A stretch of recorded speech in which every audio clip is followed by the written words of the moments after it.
రీసెంట్గా ఇప్పుడు వైసీపీ నేతలందరూ కూడా కూటమి ప్రభుత్వం ఇచ్చిన మెగా డిఎస్సి అంతా కూడా దగా డిఎస్సి, మెగా డిఎస్సిలో స్కామ్ జరిగింది, ఉద్యోగాలు అమ్ముకున్నారు, పేపర్ లీకేజ్ జరిగిందని చెప్పి చాలా బలంగా ఆరోపిస్తూ ఎక్కడికెక్కడ నిరసనలు తెలియజేస్తూ ర్యాలీలు చేస్తున్నారు.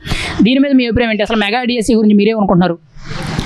మెగా డిఎస్సి అనేది మేమెంతో ఇష్టపడి గత 5 సంవత్సరాల నరకాసుర పాలన నుంచి తప్పించుకుని మేము చంద్రబాబు నాయుడు గారిని గెలిపించుకుంది, ఆయన చెప్పినట్టుగా ఫస్ట్ సంతకం మెగా డిఎస్సి మీద పెట్టింది మా రాష్ట్ర ప్రజలందరినీ శుభ్రంగా ఉంచడానికి, చదువుకున్న వాళ్ళందరికీ ఉద్యోగాలు తేవడానికి ఆయన కృషి చేసింది. ఆయన మెగా డిఎస్సి అనేది ఫస్ట్ సైన్ అండి. అప్పటి నుంచి మెగా డిఎస్సిలో పోస్టులు తీసి ఉద్యోగస్తులు అందరికీ ఇచ్చి వాళ్ళంతా కూడా చక్కగా ఉద్యోగాలు చేసుకుని శాలరీలు తీసుకుని శుభ్రంగా ఉన్నారండి.